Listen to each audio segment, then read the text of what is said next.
You don't belong in these seats." Those were the words that shattered a little boy's heart and ignited a billionaire's fury.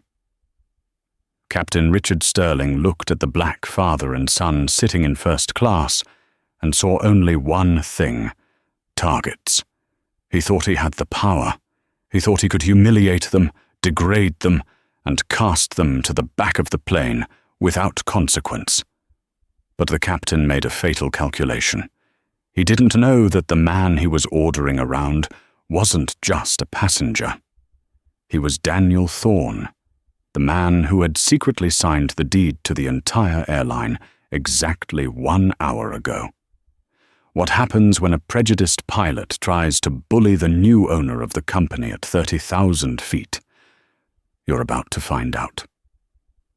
The humid air of Miami International Airport clung to the windows of the terminal, but inside the private lounge of Concorde Airways, the atmosphere was cool, sterile, and smelled faintly of espresso and expensive leather. Daniel Thorne adjusted the collar of his worn-out grey hoodie. It was a comfortable piece of clothing, frayed slightly at the cuffs, the kind you wear when you simply want to disappear into the background. To the casual observer, Daniel looked like a tired construction worker or perhaps a mechanic off the clock. He wore faded jeans and scuffed Timberland boots. There was no Rolex on his wrist, no Gucci belt loop visible. Holding his hand was Leo, his 7-year-old son. Leo was buzzing with a nervous energy, clutching a toy airplane, a die-cast model of a Boeing 787 Dreamliner, so tightly his knuckles were white. "Daddy, is this the big plane?" Leo whispered, his eyes wide as he looked out the floor-to-ceiling glass at the massive jet parked at gate D4. "That's the one, kiddo," Daniel smiled, squeezing Leo's hand. "The Dreamliner. We're going to San Francisco in style today, just like I promised." "First class?" Leo asked, his voice barely a squeak. "First class," Daniel confirmed. "The heavy seats, the ones that turn into beds." Leo beamed, a gap-toothed smile that could light up a dark room. It had been a hard year, a brutal year. After Daniel's wife, Eleanor, had passed away from a sudden aneurysm, the world had turned grey for both of them. Daniel had buried himself in his work, coding, developing, and finally selling his logistics software company, Vectorflow, to Amazon for a sum that looked like a telephone number. But the money didn't matter. The only thing that mattered was seeing that smile return to Leo's face. Today was the first step of their new life, a move to the West Coast, a fresh start, and to kick it off, Daniel had bought 2 full-fare first-class tickets on Concorde Airways Flight 902. He wanted Leo to feel like a king, if only for 6 hours. "Mr. Thorne?" The lounge attendant, a young woman named Jessica with a polite but confused smile, approached them. She held their boarding passes with a slight hesitation. She glanced at Daniel's hoodie, then down at the first-class tickets, then back at his face.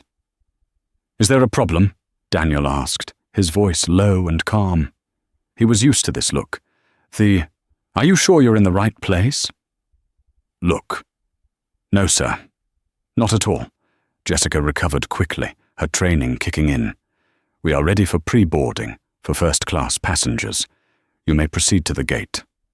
"Thank you." Daniel picked up his battered duffel bag. It contained a laptop worth more than most cars, but it looked like gym gear. He guided Leo toward the jet bridge. As they walked down the tunnel, the smell of jet fuel and recycled air hit them. Leo was practically skipping. They were the first ones on the plane. The flight attendants were still prepping the galley, the smell of warming nuts and champagne wafting through the cabin. They found their seats, 1A and 1B, the prime spots. "Whoa," Leo breathed, climbing into the massive leather seat that looked more like an armchair in a CEO's office. "Look at the screen, Dad. It's huge," Daniel chuckled, stowing the duffel bag in the overhead bin. "Get comfortable, Leo.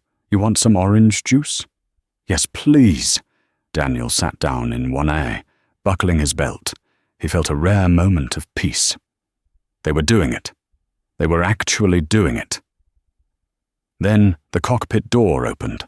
Out stepped Captain Richard Sterling. Sterling was a man who looked like he had been cast in a movie as the pilot. He was in his late 50s, with silver hair coiffed to aerodynamic perfection, a jawline that could cut glass, and a uniform so crisp it probably cracked when he moved. He had 4 gold stripes on his shoulder epaulets and a heavy Breitling watch on his wrist. He was also a man who wore his arrogance like a second skin. Sterling stepped out to grab a coffee from the galley, but his eyes stopped on row 1. He froze. His gaze swept over Leo, playing with the seat controls, and then landed on Daniel. He took in the hoodie, the scuffed boots, the dark skin. The captain's eyes narrowed. It wasn't a look of curiosity. It was a look of disgust. He didn't say anything immediately. He walked to the lead flight attendant, a woman named Sarah who was arranging the welcome drinks. Daniel watched them through the reflection in his window. Sterling leaned in close to Sarah, whispering something aggressively. Sarah looked uncomfortable. She shook her head, glancing back at Daniel. Sterling whispered again, sharper this time, pointing a manicured finger toward row 1. Daniel sighed. Here we go, he thought. Just ignore it. Don't let him ruin this for Leo. But Captain Sterling wasn't going to be ignored. He straightened his tie, took a sip of his coffee, and walked straight up to seat 1A. He didn't smile. He didn't offer a welcome aboard. He stood over Daniel, looming, blocking the overhead light. Boarding pass, Sterling said. It wasn't a question. It was a command. Daniel looked up, keeping his expression neutral. Good morning to you too, Captain. Is there an issue? I said, let me see your boarding pass, Sterling repeated, louder this time. Leo stopped playing with the buttons and looked up, sensing the tension. It's right here, Daniel said, retrieving the slip from his pocket. He handed it over. Sterling snatched it. He stared at it for a long time, as if trying to decode a hidden message. Seat 1A, 1B, he scoffed, a short, sharp sound of disbelief. Where did you get these? I bought them, Daniel said calmly. Online, like everyone else. You bought them? Sterling repeated, his tone dripping with skepticism. Full fare, first class? Yes. Sterling looked at the duffel bag Daniel had just stowed. And that bag? Does it fit regulation size for the first-class cabin? We have strict standards up here. It fits fine, Daniel said. Captain, we're seated. We have tickets. Is there a reason you're interrogating me? Sterling leaned down, putting his hand on the back of Daniel's seat. He lowered his voice, but it was still audible to Leo. Look, pal, I don't know how you got these tickets. Maybe a system glitch. Maybe an upgrade error. Maybe you used a stolen card. But I know my passenger manifest, and I know who usually sits in 1A. And who is that? Daniel asked, his eyes locking with Sterling's. People who belong here, Sterling spat. People who pay the freight. Not whatever this is. He gestured vaguely at Daniel's clothes, but the implication was clear. It wasn't about the clothes. I paid the freight, Daniel said, his voice hardening. Now, if you don't mind, my son is trying to enjoy his flight. Sterling straightened up. He looked around. Economy passengers were starting to board, shuffling past the galley, glancing at the commotion. Sterling seemed to feed off the audience. He needed to assert dominance. I'm afraid I can't allow that, Sterling announced, loud enough for the boarding passengers to hear. I'm exercising my authority as pilot in command. These seats are reserved for high-value priority partners. There has clearly been a booking error. There is no error, Daniel said. There is now, Sterling smiled, a cold, predatory grin. You're going to have to move." Leo tugged on Daniel's sleeve. "Daddy, did we do something wrong? Why is the pilot mad?" The fear in Leo's voice hit Daniel like a physical blow. This was exactly what he wanted to protect his son from. He took a deep breath, fighting the urge to stand up and get in Sterling's face. He had to be smarter than that. He had to be the example. "It's okay, Leo," Daniel said softly. Then he turned back to Sterling. "Captain, I have a valid contract of carriage. I have a ticket. I am not moving." Sterling laughed. It was a dry, humorless sound. "Contract of carriage? You think you're a lawyer now? Listen to me very closely. On this plane, I am the law. I am the judge, jury, and executioner. If I say you are a security risk, you are a security risk. If I say you are disrupting the flight crew, you are disrupting the flight crew. And right now, your refusal to follow crew instructions is a federal offense." "I am sitting quietly," Daniel pointed out. "You are being combative," Sterling countered. He turned to Sarah, the lead flight attendant. "Sarah, check the manifest for open seats in economy." Sarah looked terrified. She stepped forward, wringing her hands. "Captain, the flight is fully booked. There are only 2 middle seats left in row 34. Near the lavatory." "Perfect," Sterling said. He turned back to Daniel. "You hear that? Row 34. Seats E and B. You'll be separate, but hey, at least you're on the plane. I am not moving my 7-year-old son to a middle seat in the back of the plane when I paid $5,000 for these seats," Daniel said, his voice rising slightly. "Then you're getting off," Sterling snapped. "Those are your options. Row 34, or I call the Port Authority police and have you dragged off for trespassing and failure to comply. And trust me, boy, when they come, they won't be gentle with you. You know how that goes, don't you?" The slur was silent, but it hung in the air, heavy and suffocating. Passengers were filing past now. A middle-aged woman in a Chanel suit stopped, looking at Daniel with sympathy. "Excuse me, Captain," she interrupted. "This gentleman was here before me. He seems to have a ticket. Is this really necessary?" Sterling whipped around. "Ma'am, unless you want to join them in the back, I suggest you take your seat. This is a security matter involving ticket fraud." The woman paled and quickly sat down in 2A, avoiding Daniel's eyes. She wanted to help, but she didn't want trouble. Daniel looked at Leo. Tears were welling up in the boy's eyes. He was clutching his toy plane so hard it was shaking. "Daddy, I don't want the police to come," Leo whispered. "Please, let's just move." That broke Daniel. He could fight this. He could stand his ground, get arrested, sue the airline later, and win millions. But that would mean Leo watching his father get handcuffed. It would mean trauma. It would mean ruining the trip. Daniel looked at Sterling. The pilot was smirking, arms crossed, enjoying his petty victory. He felt powerful. He felt righteous. "Fine," Daniel said, his voice ice cold. "We will move." "Smart choice," Sterling said, checking his watch. "Grab your trash." He pointed at the duffel bag. Daniel stood up. He unbuckled Leo. "Come on, buddy. Grab your bag." "But the bed seats?"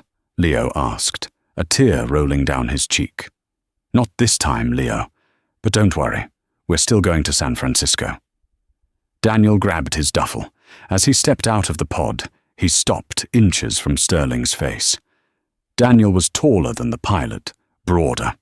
For a second, Sterling flinched, his hand twitching toward the cockpit door.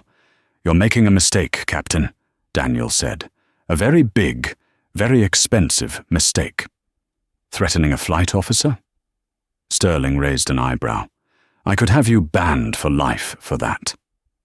"It wasn't a threat," Daniel said. "It was a notification. Get to the back." Sterling dismissed him with a wave of his hand. "And keep quiet. If I hear one peep out of you during this flight, I'm diverting to Kansas City and dumping you on the tarmac." Daniel took Leo's hand. They began the long walk. It is known in the travel world as the Walk of Shame, usually reserved for passengers who use the bathroom in first class when they belong in economy. But this was different. This was a parade of humiliation. They walked past row 2, row 3, row 4. The other first-class passengers looked away, pretending to read their magazines. They walked through the curtain into premium economy, then into main cabin. The aisle seemed to stretch on forever. The plane was packed. People were struggling with overhead bins. Babies were crying. The air felt hotter, thicker back here. Every set of eyes was on them. People whispered. Did they get kicked out of first? Must have tried to sneak in. Probably couldn't afford it. Leo kept his head down, looking at his shoes. Daniel held his head high, his face a mask of stone. But inside, a volcano was erupting. It wasn't just anger. It was a cold, calculating resolve. They reached row 34. It was the very last row, right against the rear galley wall. The seats didn't recline. The smell of the chemical toilet was potent. Seat 34B was a middle seat between a large man eating a tuna sandwich and a sleeping teenager. Seat 34E was across the aisle, between a woman with a cat carrier and a businessman typing furiously. "We have to sit apart?" Leo asked, panic rising in his voice. Daniel looked at the passengers. "Excuse me," he said to the man with the sandwich. "Would you mind switching so I can sit next to my son?" The man looked up, chewed slowly, and shook his head. "I paid for an aisle, buddy. I'm keeping the aisle." Daniel looked at the others. No one moved. No one wanted the middle seat. "It's okay, Leo," Daniel said, trying to keep his voice steady. "I'll sit right here across from you. I can see you. Just put on your headphones and play your game, okay?" Leo nodded miserably and squeezed into the middle seat. He looked so small, sandwiched between the strangers. The luxury, the excitement, the Dreamliner experience. It was all gone. Daniel shoved his duffel bag under the seat in front of him, crushing his legs against the tray table. The plane jolted. The engines began to whine. Up in the cockpit, Captain Sterling was strapping himself in, joking with his co-pilot, a younger man named David. "Did you see that?" Sterling laughed, putting on his headset. Riff-raff thinking they can just waltz into row 1. Probably used a stolen credit card points scheme. I did the airline a favor. Kept the cabin pure for the real customers. "Did you check the manifest, sir?" David asked cautiously. "Usually the gate agents catch that stuff." "Gate agents are idiots," Sterling grunted. "I trust my gut. My gut says they were trouble." Sterling pushed the throttle forward. The massive jet began to taxi. Back in row 34, Daniel Thorne pulled out his phone. The flight attendants hadn't come by to tell him to put it on airplane mode yet. He had a signal. He didn't open Twitter to complain. He didn't open Instagram to post a sad selfie. He opened his contacts. He scrolled past accountant, past lawyer, and tapped on a contact saved simply as Alexei, Board of Directors. He typed a text message. "Alexei, it's Daniel. I'm on flight 902 to SFO. There is a situation with the pilot, Captain Sterling. He just kicked me and my son out of first class based on bias.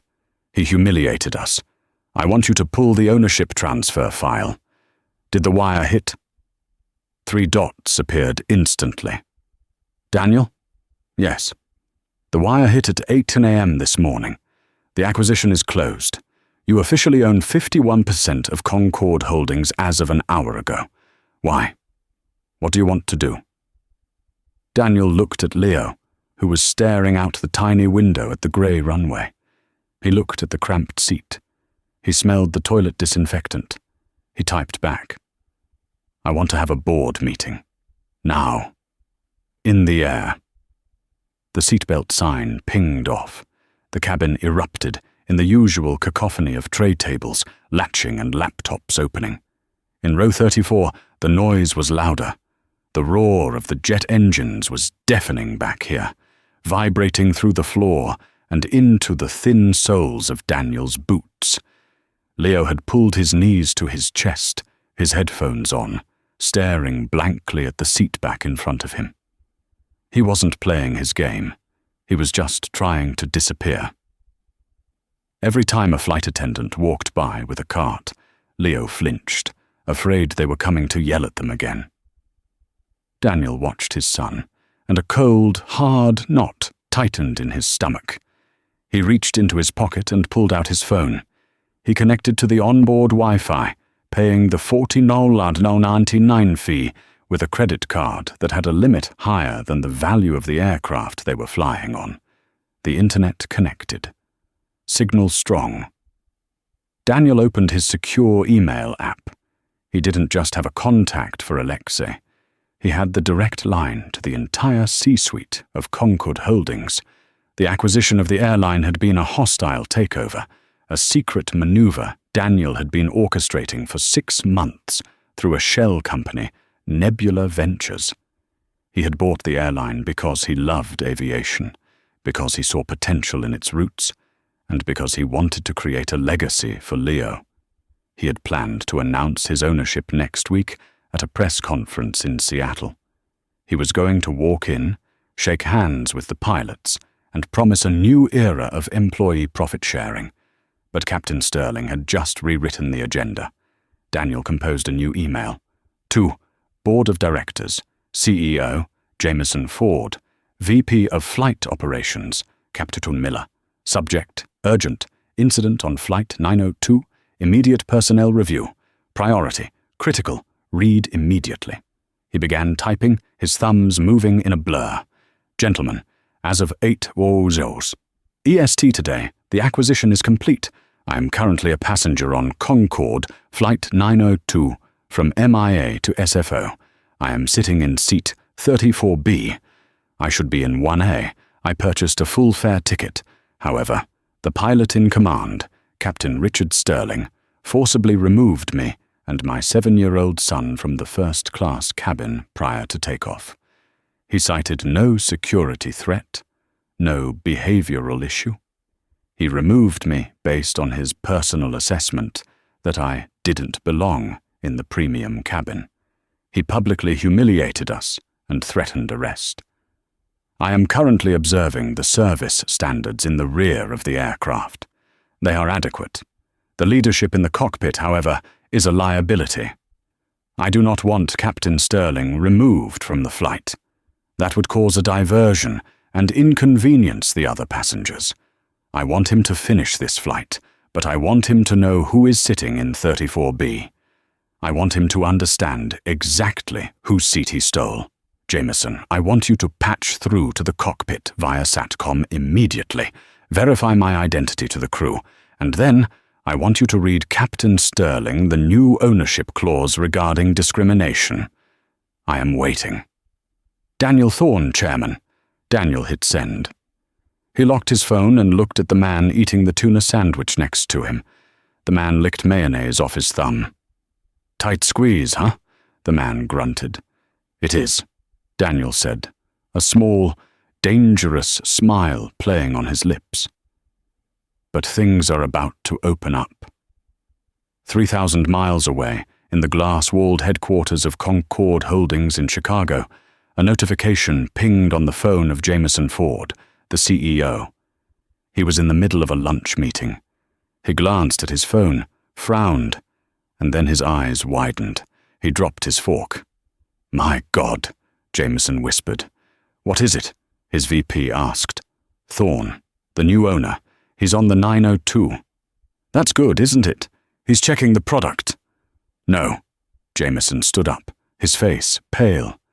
The pilot just kicked him out of first class. The room went silent. The blood drained from the faces of the executives. They knew Daniel Thorne's reputation in the business world.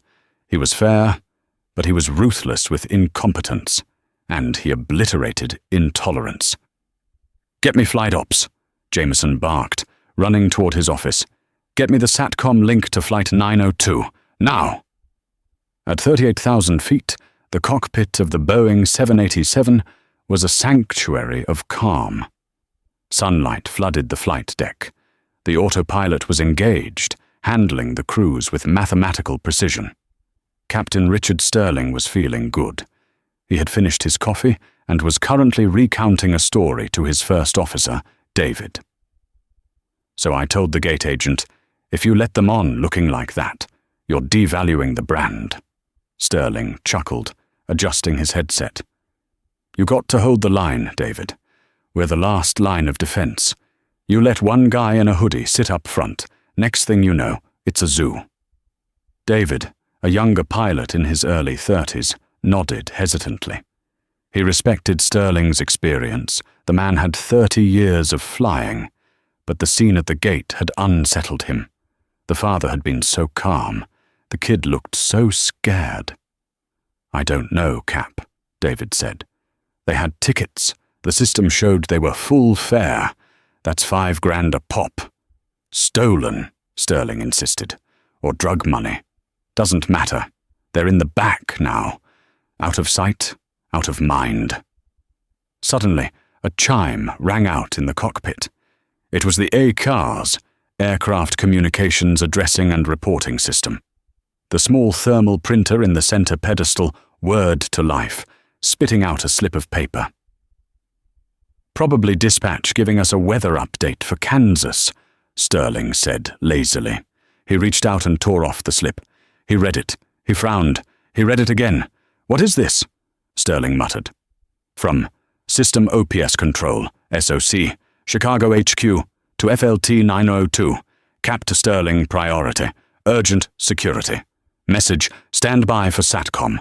Call from CEO Jameson Ford, immediate priority, do not ignore."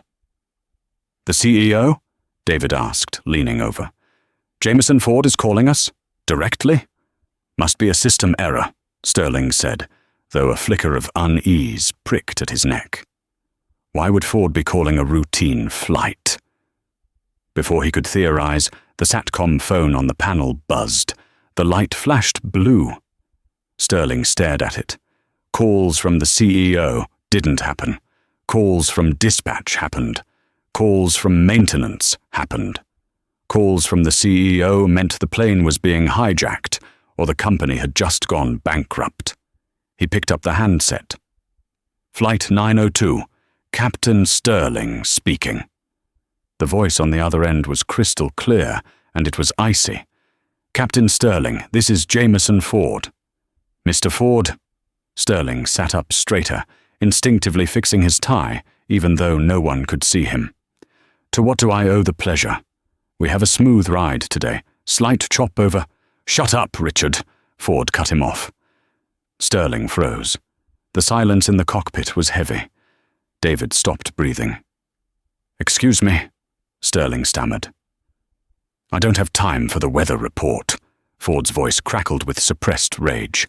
"I need you to confirm the location of a passenger. Seat 1A, name of Daniel Thorne." Sterling's heart skipped a beat. "Thorne? Yes. There was a situation with that passenger. There was a discrepancy with his ticketing profile. I made a command decision to relocate him to the main cabin to preserve the integrity of the first-class environment." "You made a command decision," Ford repeated, his voice dripping with sarcasm. "And did you know who Daniel Thorne is?" "Some tech guy, a rapper? I don't follow pop culture, sir." "Richard," Ford said, and the drop in volume made it scarier. "Daniel Thorne isn't a rapper. Daniel Thorne is the chairman of Nebula Ventures." "Okay," Sterling said, confused. "So he has money. That doesn't mean he—" "Nebula Ventures," Ford shouted, losing his composure. "Bought Concord Holdings this morning. Daniel Thorne isn't a passenger, you idiot. He owns the plane. He owns the fuel. He owns the shirt on your back. He signed my paycheck an hour ago." The world seemed to tilt sideways for Captain Sterling. The blood rushed from his head, leaving him dizzy. He looked at the instrument panel, but the dials blurred. He owns the airline, Sterling whispered. He owns it all, Ford said. And you just kicked your boss and his son into the toilet row because you didn't like his hoodie. Do you have any idea what you've done? He's texting the entire board of directors from seat 34B. David, the co-pilot, had heard enough through the speaker. He put his head in his hands. Oh my God. What? What do I do? Sterling's arrogance had evaporated, replaced by a cold, shaking terror. He thought about his pension, his seniority, his reputation. You pray, Ford said, and then you fix it. He is demanding that you acknowledge him. He doesn't want you to divert. He wants you to apologize. And Richard, if he isn't happy by the time those wheels touch the ground in San Francisco, don't bother coming to the debrief. Just leave your badge on the seat. The line went dead. Sterling sat there, holding the handset, the dial tone buzzing in his ear. He looked at David. David was staring at him with a mixture of pity and horror. You have to go back there, David said quietly. I can't, Sterling whispered. I can't face him. You have to, David said, or we're both fired. Sterling stood up. His legs felt like lead. He unbuckled his harness. He put his hat on. He needed the hat. It was his armor. Take the comms, he told David, his voice shaking. I have the aircraft, David said, not looking at him. Sterling opened the cockpit door. The first-class cabin was quiet. People were sleeping under cashmere blankets, sipping expensive wine, watching movies on the large screens that Daniel and Leo should have been watching. Sterling looked at seat 1A. It was empty. The ghost of his mistake haunted the leather. He walked into the galley. Sarah, the lead flight attendant, was reading a magazine. She looked up and smiled, then frowned when she saw Sterling's face. He looked like he was having a heart attack. Captain, are you okay? Turbulence? Sarah, Sterling croaked, the man in 34B, the one I moved. Yes? Sarah asked, lowering her voice. Is he causing trouble? I can call the authorities on the ground. No. Sterling grabbed Sarah's arm, his grip desperate. He owns the airline. Sarah blinked. What? He bought the airline this morning. He is the new chairman. I kicked the owner to the back. Sarah's hand flew to her mouth. She gasped, a sound of pure second-hand panic. Oh no. Oh, Captain, I told you the tickets looked valid. I need to go back there, Sterling said. I need to bring him up here. We have to move the people in 1A and 1B. We have to give him his seats back. The people in 1A and 1B are platinum status, Sarah hissed. We can't just kick them out now. I don't care, Sterling snapped, sweat beading on his forehead. Offer them vouchers. Offer them cash. Just clear those seats. Sterling began his march down the aisle. It was the reverse of the walk Daniel had taken. Sterling walked past business class, past premium economy, into the main cabin. The mood was different here. It was crowded. It smelled of people and stale food. Sterling usually never came back here during a flight. He felt like an intruder. Passengers looked up, surprised to see the captain walking down the aisle mid-flight. Was something wrong with the plane? Sterling kept his eyes on the floor numbers. 20, 25, 30. He reached row 34. It was a grim scene. Leo was asleep, his head resting awkwardly on the tray table, using his hoodie as a pillow. His legs were cramped against the seat pocket. Daniel was awake. He was working on his laptop, his elbows tucked in tight to avoid hitting the neighbors. Daniel didn't look up as Sterling approached. He sensed the shadow. Mr. Thorne? Sterling's voice was unrecognizable. It was weak, stripped of all the booming authority he had displayed at the gate. Daniel stopped typing. He slowly closed his laptop. He turned his head and looked up at the pilot. Daniel's eyes were calm, but deep within them burned a cold, intelligent fire. "Captain Sterling," Daniel said smoothly, "to what do I owe the honor? Did we hit a bird? Or are you here to check if my bag is still regulation size?" The passengers in 34A and 34C looked at the pilot, then at Daniel, sensing the shift in power dynamics. "Sir," Sterling swallowed hard, I have just received communication from HQ, from Mr. Ford." "Ah," Daniel nodded. "Fast response time. I'll have to commend him on that." "Mr. Thorne, I want to offer my sincerest apologies," Sterling began. But Daniel held up a hand. "Stop," Daniel said. He unbuckled his seatbelt and stood up. He was tall. In the cramped aisle, he towered over Sterling. "Don't apologize to me here, Captain. It's too quiet. When you humiliated me, you did it in front of an audience. You made sure the people in row 1 heard you. You made sure the people boarding the plane heard you." Daniel stepped into the aisle, forcing Sterling to take a step back. "You want to fix this?" Daniel asked. "You want to keep your wings?" "Yes, sir. Please, I've given 30 years to this company," Sterling pleaded, sweat dripping down his temple. "Then you're going to help me move my son," Daniel said. "You are going to carry his bag, and you are going to escort us back to the seats we paid for. And as we walk, you are going to apologize to him, because he's the one who cried. He's the one who thinks he did something wrong." Sterling looked at the sleeping boy. He looked at the heavy duffel bag under the seat. "Yes, sir," Sterling whispered. "Leo," Daniel shook his son gently. "Leo, wake up, buddy." Leo rubbed his eyes, groggy. "Are we there?" "No," Daniel smiled. But the captain realized he made a mistake. He wants to take us back to our real seats now. Leo looked at Sterling with wide, fearful eyes. "The angry man?" Sterling winced. "I'm not angry, son. I made a mistake. I am very sorry. Please, let me help you." Sterling reached down, awkwardly, in his pristine uniform, and dragged the dusty duffel bag out from under the seat. He grunted. It was heavy. "Lead the way, Captain," Daniel said. And so began the second procession. Captain Sterling, the proud king of the sky, walked down the aisle carrying a battered gym bag, followed by a sleepy 7-year-old and a man in a grey hoodie. As they passed through the cabin, the passengers watched.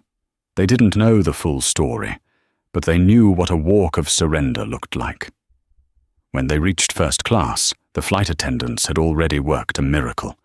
They had moved the passengers in 1A and 1B, likely with the promise of thousands of dollars in travel credit. The seats were fresh. The beds were ready. Sterling placed the bag in the overhead bin. His hands were shaking. Is there anything else I can do, Mr. Thorne?" Sterling asked, standing by the seat like a waiter. Daniel sat down in 1A. He stretched his legs. He looked at Sterling. "Just one thing, Captain," Daniel said. "Fly the plane, and when we land, don't go to the hotel. Go to the chief pilot's office. We have a meeting." Sterling nodded, pale as a ghost. "Yes, sir." He retreated to the cockpit, closing the door. Daniel turned to Leo. "Better?" Leo grinned, pressing the button that turned his seat into a bed. "Way better." "Can I have the ice cream now?" "You can have all the ice cream you want," Daniel laughed. But the drama wasn't over. The flight was only halfway done. And while Sterling was cowed, Daniel knew that the real lesson hadn't been taught yet. The landing in San Francisco wasn't just an arrival. It was going to be a reckoning. The flight from Miami to San Francisco is roughly 6 hours. But for Captain Richard Sterling, the remaining 3 hours felt like a prison sentence served in real time.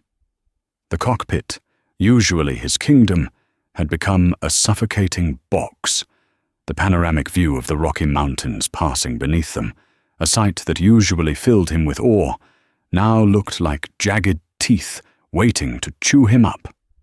He couldn't look at his first officer, David. The silence between them was thick, punctuated only by the crackle of AT&T radio instructions. Center, Concorde 902, request descent to flight level 240, David said into the mic, his voice professional but strained. He was doing all the work. Sterling was essentially a passenger in the left seat, his hands resting limply on his knees, staring at the primary flight display. Sterling's mind was racing, replaying the scene at the gate over and over again. Why had he done it? Why hadn't he just checked the manifest? Why did he have to make the comment about the regulation size bag? It was the hubris. He knew it now. He had spent 30 years being told he was the god of the skies. He wore the 4 stripes. He commanded the metal bird. He had forgotten that without the passengers, the plane was just expensive scrap metal. And now he had insulted the one passenger who could ground him permanently. Back in the cabin, the atmosphere was entirely different. Daniel Thorne was awake, sipping a glass of sparkling water. The anger had settled into a cold, strategic resolve. He wasn't just mad, he was disappointed.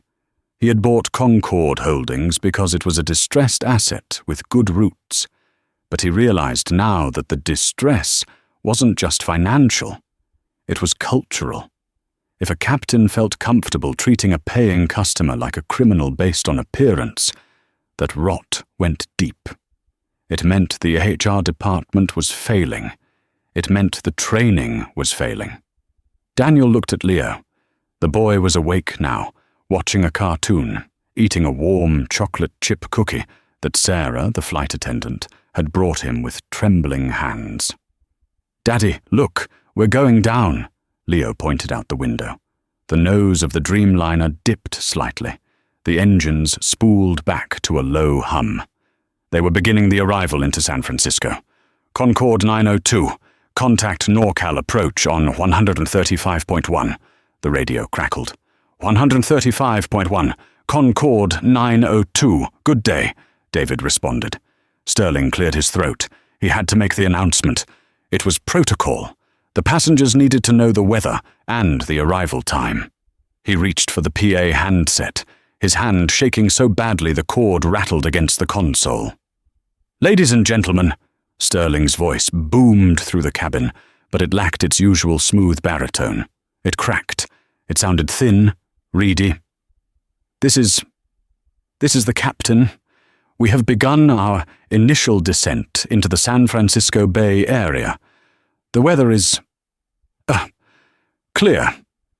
65 degrees. We should be at the gate in 20 minutes. Flight attendants prepare for arrival." He clicked off.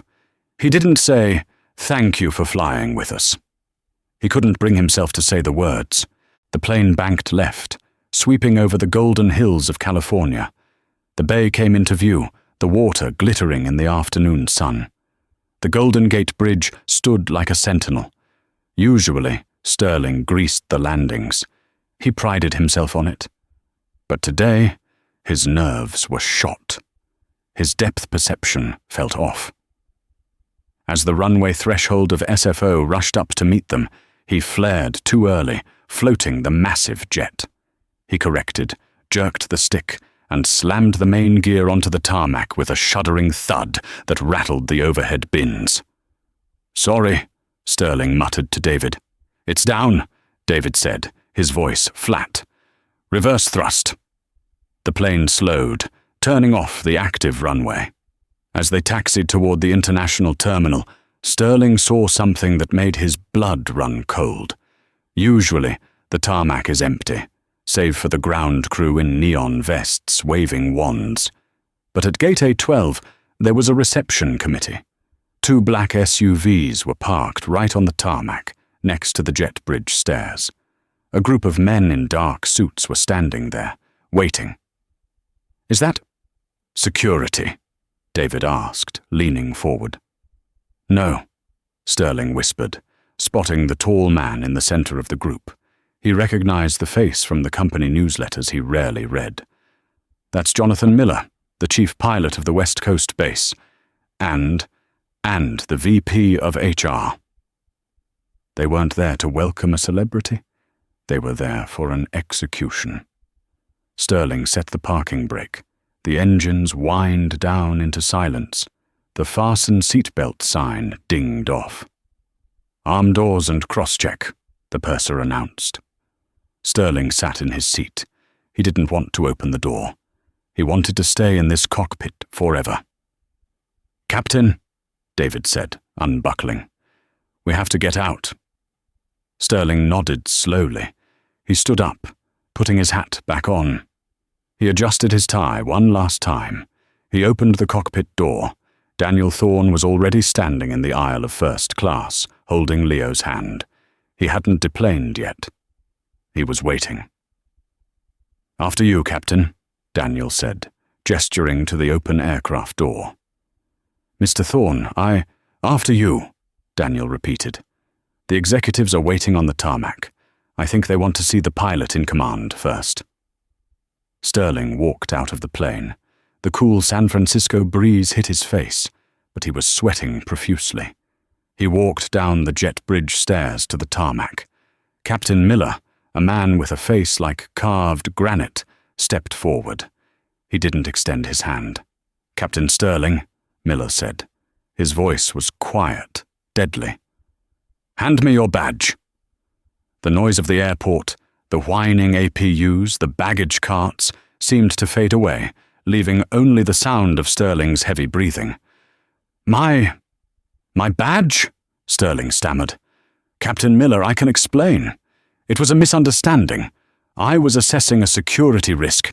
You were profiling the chairman of the board," Miller cut him off. "And you violated federal aviation regulations by removing a compliant passenger without cause. We have the statements from the flight crew. We have the email from Mr. Thorne. There is nothing to explain." Sterling reached into his pocket. His hands were shaking violently as he unclipped his ID badge, the badge that gave him access to any airport in the world, the badge that was his identity. He handed it to Miller. "And the epaulets," Miller said. This was the ultimate indignity, the 4 gold stripes, the symbol of his rank. Slowly, painfully, Sterling unbuttoned the epaulets from his shoulders. He handed them over. He was no longer a captain. He was just a man in a white shirt and a tie, standing on the concrete. Daniel walked down the stairs, Leo hopping beside him. Daniel looked fresh, energized. He approached the group. "Mr. Thorne," Miller said, stepping past Sterling to shake Daniel's hand. "On behalf of the flight operations team, I am mortified. This does not represent the values of Concord Airways." "I know it doesn't, Jonathan," Daniel said calmly. "That's why I bought the place, to make sure of it." Daniel turned to Sterling. The ex-pilot was looking at the ground, unable to meet Daniel's eyes. "Look at me, Richard," Daniel said. Sterling slowly looked up. "You told me that I didn't belong in seat 1A, Daniel said. "You told me I should sit in the back. You judged me by my hoodie and my skin. You thought power meant pushing people down." "I'm sorry," Sterling whispered. I have a mortgage. My daughter is in college. Please don't fire me. Put me on probation. I'll fly cargo. I'll fly the simulator." Daniel looked at him, and for a second there was a flicker of pity. But then he looked at Leo. He remembered the tears in his son's eyes in the terminal. "You aren't being fired because you made a mistake, Richard," Daniel said. "You're being fired because you are a liability. A pilot who judges based on bias rather than data is a dangerous pilot. Today it was a seat assignment. Tomorrow, maybe you ignore a warning light because you don't trust the mechanic who fixed it. I can't have that in my cockpit." Daniel leaned in closer. "But I believe in second chances, just not here." Sterling looked hopeful. Sir? I own a logistics trucking company in Miami, Daniel said. They are looking for dispatchers, entry level, night shift. It pays $20 an hour. It's honest work. If you need to pay that mortgage, the job is yours. But you will never sit in the cockpit of a Concorde jet again. It was a brutal fall, from $300,000 a year to $20 an hour, from the captain's seat to a desk in a warehouse. But it was an offer. It was more mercy than Sterling deserved. Sterling swallowed the lump in his throat. He looked at the plane, the beautiful machine he would never fly again. Then he looked at Daniel. "Thank you," Sterling choked out. I will take the number." "Good," Daniel said. He turned to Captain Miller. "Escort him off the airfield. And Jonathan, send a memo to the entire fleet tomorrow. Subject line, respect. I want every pilot to know exactly why Seat 1A is for everyone." "Yes, sir," Miller nodded. 2 security guards stepped forward and flanked Sterling. They walked him toward the terminal, not as a commander, but as a civilian. He looked smaller now, his shoulders slumped, his confident stride gone. He disappeared into the shadows of the baggage claim, a man who had flown too close to the sun of his own ego. Daniel took a deep breath of the jet fuel-scented air. He looked down at Leo. "Did you fire him, Daddy?" Leo asked. "I retired him, Leo," Daniel said softly. "Come on, let's go get our bags. I think our driver is waiting." They walked across the tarmac toward the VIP terminal entrance. "Daddy." "Yeah, bud? Can I be a pilot when I grow up?" Daniel stopped. He looked at the massive plane gleaming in the sun. He smiled. "You can be anything you want, Leo. You can fly the plane. You can fix the plane. Or you can own the plane. Just promise me one thing." "What?" "No matter where you sit," Daniel squeezed his son's hand, "you treat everyone like they're in first class." "I promise," Leo said. As they walked through the automatic doors, the sun set over San Francisco, casting a long, golden light over the airport. It was the end of a flight, but the beginning of a new era for Concorde Airways. The no hoodie rule was unofficially dead, and somewhere, in a warehouse in Miami, an application form was waiting for Richard Sterling. Karma hadn't just hit, it had landed. And that, ladies and gentlemen, is why you never judge a book by its cover, or a passenger by their hoodie.